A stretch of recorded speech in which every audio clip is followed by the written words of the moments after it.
Hi guys, and welcome to this review of our last two hikes. They were both to Rio Bailón, which is in the Sierras Subbeticas Natural Park in the province of Cordoba. It's pretty much in the heart of Andalucia. It's a UNESCO World Heritage Site, which basically the whole area was under the Tyrrhenian Sea millions of years ago, so there's a lot of fossils and prehistoric remains in the area, which makes it a really unique place to go hiking, and you do need a permit to do the hikes. So the first hike we did was from Cabra village, and the second hike we did was from Zuheros village, which are half an hour's drive away from each other, 20 minutes drive. Very really close. So yeah, let's have a look at each of the hikes now. The first hike we did was from Cabra to Rio Bailón. It's about a 20-minute drive from Cabra to the trailhead. You can also walk there. We came very close to it yesterday actually, and it's maybe an hour and a half walk from Cabra, maybe 2 hours if you want to add to the hike. In our experience, it was an easy hike. It's also rated easy. Most of it is on dirt track, so it's easy to walk. There's no kind of physical difficulty on the first 90% of the trail. What we didn't know when we hiked this trail was that you actually need a permit to hike it, as I mentioned before. We got the hike recommended by a local from another town that was from Lucena maybe, nearby, that recommended us to do this hike.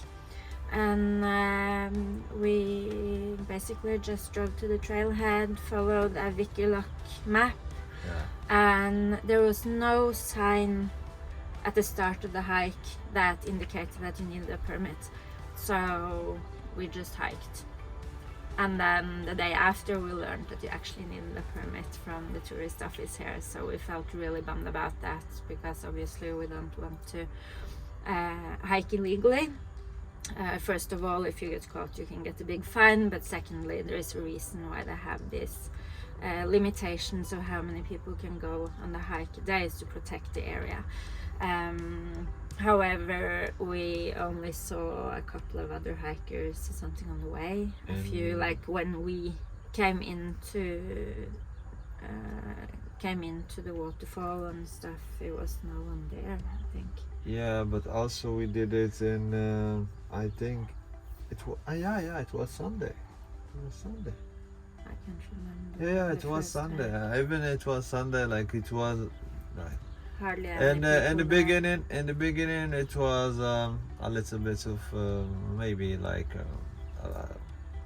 for I would say a couple, like maybe a couple, but after you reach like more, but they more, were all returning, so we kind of didn't walk there with them, so they had been there and then we went. So if you think about like the quota of people that want to have there a day, at least we didn't go all together.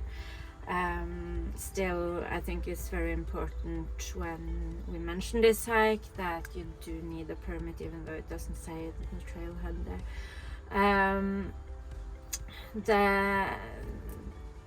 The hike, like the beautiful parts of the hike, I would say the dirt track goes first through a bit of farmland, but then it gets into like a huge wetland. So it's a massive wetland area. Apparently back in the days it was used for farming because it's so much moist in the soil, but now it's mainly used for livestock, and we saw horses actually, which was really nice. They looked so happy, they were rolling around and playing. and this is also one of the reasons why it's important to keep the dog in a leash if you bring a dog. There are no pine trees on the trail, so you can take the dog even in the pine processionary caterpillar season. If you don't know what these are, you can read more about them up in the link here.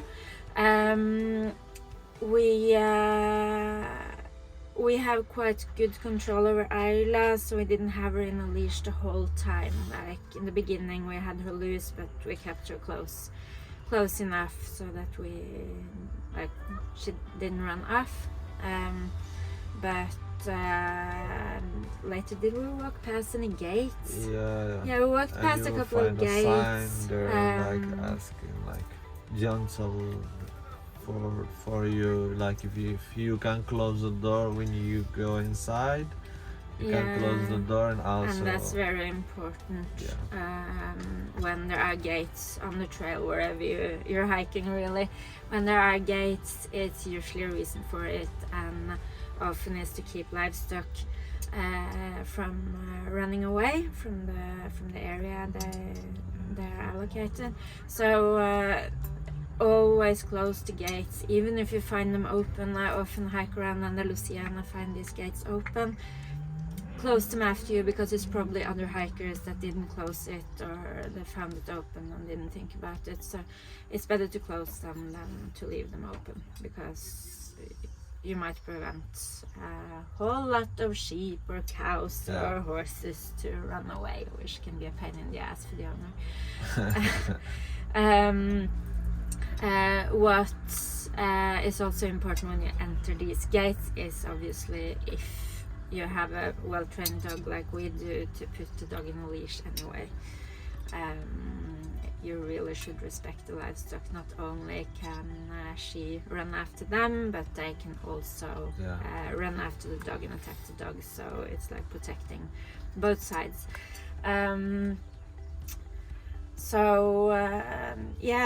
The wetlands was a nice experience. It's beautiful, it's a unique area, and it's like super old.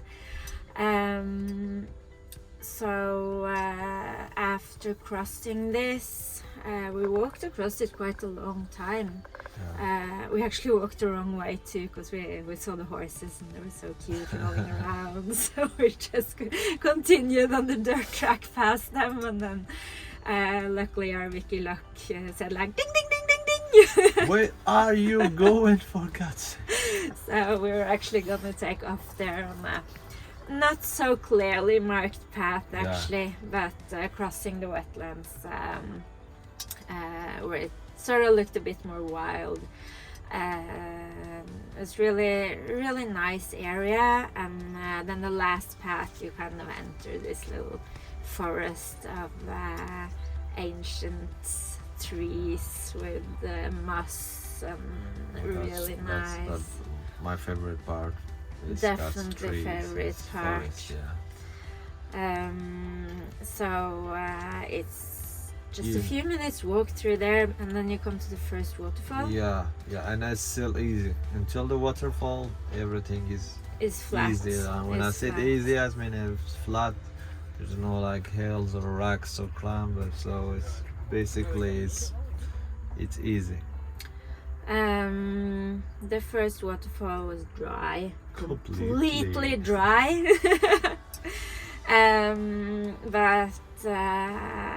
I think after a heavy rainfall, maybe now actually, it might be some water there, because we had about a week with rain. But I can't believe, because we're gonna talk about that later. Because that's what happened. Rain, and then we jumped to the other. We back there from Zuheros. We're gonna talk about it and see how part from that vlog. Anyway, from there is a path you can walk up. We chose to do a little scramble up to shorten it up to meet the path above to get to the second waterfall, which was a really nice little it feels like this little fairy tale forest, really like an ancient fairy tale forest. especially when the sun comes through the trees.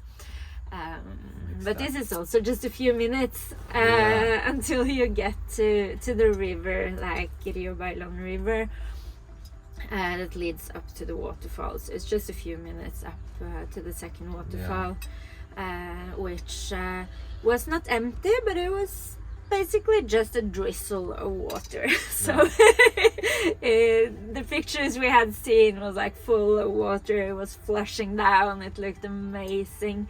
But it was still pretty cool. You could kind of walk inside behind the waterfall, which must be cool when there's a bit more water there. You could climb on top of it. It's a nice little area to have lunch, so we sat there and had some food. It was also an area where you can notice a lot of people that don't usually do much hiking or hanging out, even though you need a permit to do it, even though it's like a protected area, like highly protected area, if they actually require a permit to get there. It was full of food rests and rubbish and shit around, so we picked up everything we found. But I can't stress this enough, like, don't leave rubbish around. Whether you're in a protected area, even though it's even more important than that, just don't do it. It doesn't belong to nature. If you brought it out, take it with you back. I'm not gonna talk anymore about this now, but anyway. It's good that you mention it. Like, deal with the outside doors like your inside door. It's like your home, and you walk to this beautiful nature, you find it clean, you enjoyed it. Think about the next family or next couple or next human being that want to come there, maybe to forget something or to get healed from issues or problems. So they will be thankful if you took what you bring with you. So good to mention that. Yeah.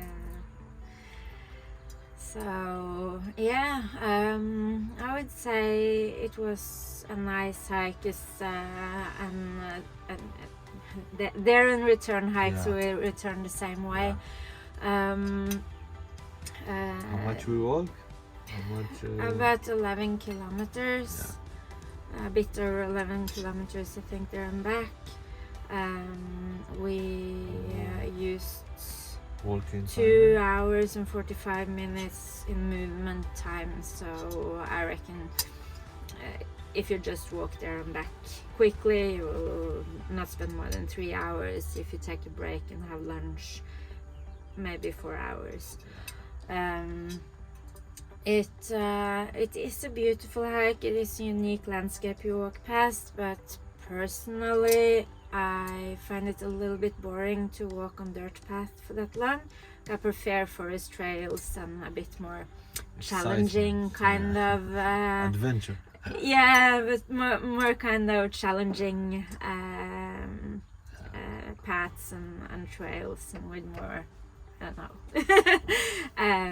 So for me, a little bit boring compared to other hikes that you can do. But I definitely recommend it, especially if you're short of time and if you don't want to do a hard hike. If you want something easy, it's a great beginner hike if you haven't hiked much before. And like Mohammed mentioned, if you don't have if you have limited mobility, it's also a good hike if you can handle the last bit. Which is really not far. It's really not far, and I think maybe you can walk the last bit in the forest, like to the second waterfall, in 10 minutes. Yeah. So if you have limited mobility, you can probably use a little bit longer there, but you should be able to get in. Yeah, that's the first basically hike. What we have to say about the first hike. So the second hike from Zuheros, that was a loop hike, and I would rate it medium to difficult. Not difficult because it was physically difficult, but more because it was really hard to find the trail on the way back. We did a loop hike, so we didn't return the same way. So if you walk up and down the same way, it will be, I would say, medium difficulty, because it's easy to follow, but it is a little bit rocky, and you get some uphills and stuff on the way. This was a 17-kilometer loop trail that we did.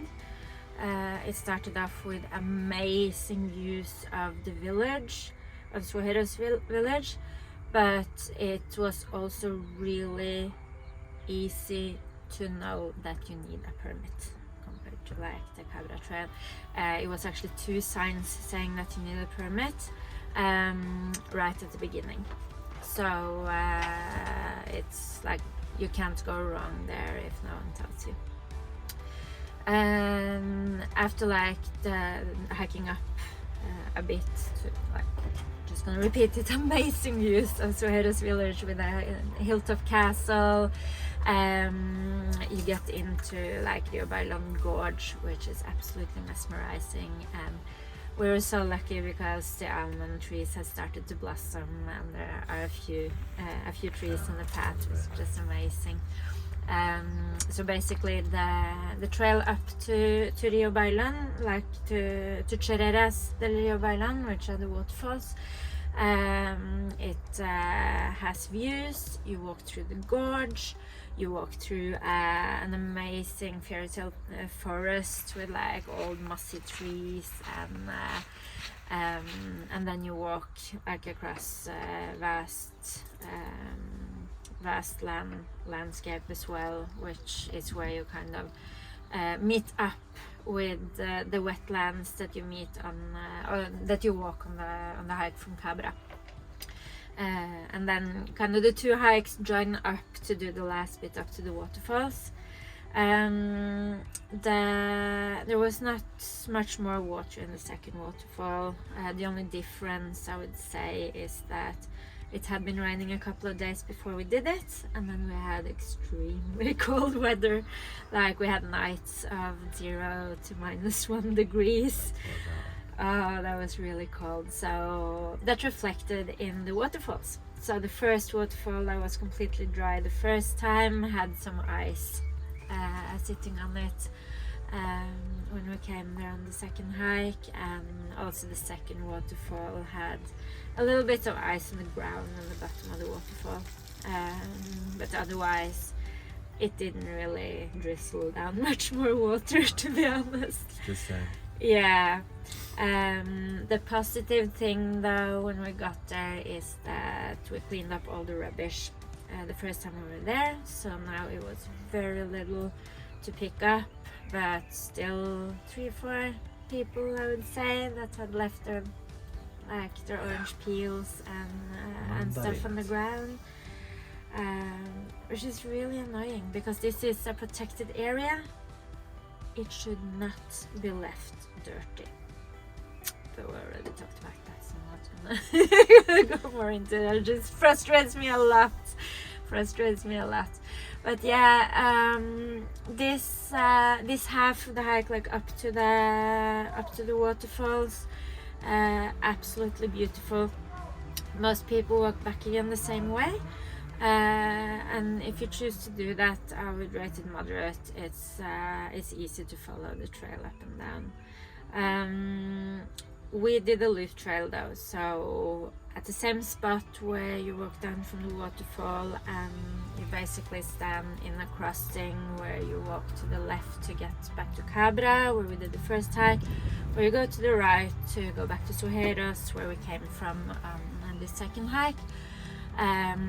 We walked straight, and there's no clear path there really. It's just like across a big hill full of rocks and dotted with a few trees. We did find like this narrow little path to follow, but it was really easy to get lost there too, because then it started to become more paths. And, we followed them up on Vicky Lock, and I really recommend that you do that if you plan to hike the second hike. I did record the hike, but that also includes where we walked wrong on the return, which was a couple of places. Like the first time we just like scooted a little bit to the left because I saw some really cute goats, and then we walked back, so it wasn't a big walking wrong. But the second time we walked quite a bit. We saw this amazing view. We walked actually where it was natural to follow the path, and we walked wrong. So the difficulty level of the hike is this section across the mountain, because you're walking up across mountains with amazing mountain views. The landscape was really cool because it's more naked land. You feel like you're in the mountains. We crossed a few more gates where, because of livestock, that we had to open and close. One of them I jumped straight through it, so it wasn't much use. I was basically trying to open the gate and she just like through it, so we had to like try to hail her back in. But other than that, yeah, it was hard to follow the trail here, so without a map we would have gotten lost more than once. We did get lost more than once. We finally found like a few poles. I think it was one of the GR trails that was marked in the middle of the rocks that led us to a path that we followed the rest of the way down to Zuheros, which was basically on the edge of the mountain to get down. Easy to follow, you can't get lost in the last bit, and the views, I can't say it enough. And we got there for sunset, like we got the sunset on the way down, so we had like these amazing almond blossoms with a backdrop of pink and orange sunset, and just magical. So for me, I think for both of us, a hike like this is so much, like it gives so much more, because it's changing landscape all the time. You get a bit of everything, so it doesn't get monotone in any way, and it's a bit more challenging. I find it a bit funny when you kind of struggle a bit to find the path, like you have to use your brain and try to look for the path and stuff too. But I know that's very individual, and it might come with more experience of hiking too. That's kind of want to push your limits a bit more. So if you're not used to hiking, if you don't have a Wikiloc map to follow, I would recommend to walk back down the same way as you got up. I don't recommend to do the loop trail unless you can actually follow a map, or I also wrote a hiking guide for it, which I'm gonna link down in the descriptions. So I hope I managed to explain that well enough. Otherwise, I really hope you can comment where it's not well enough explained, so that I can edit it. I wrote it basically the day after we did it, so it was all fresh in memories and all that. But yeah. How much we walked? It was 17 kilometers in this one, just over 17 kilometers, including our little walk the wrong direction. We were in movement for 4.5 hours on this one, so I reckon you will use 5 to 6 hours on the hike, with good breaks and stopping at the waterfalls and that. Yeah. That's all about the second hike. Yeah. So personally, I enjoyed the Zuheros hike a lot more than the Cabra hike. It was definitely a favorite. I think Mohammed thinks the same. Yeah, because from Sierras, for us, you can have all what you want to see in a hike, starting with the beginning until the end. Yeah, it's like really varied and so much nice to see. I mean, it's two hikes going to the same destination, right? Which are the waterfalls. But it's all about the journey, isn't it? And the journey was so much nicer on the Zuheros hike.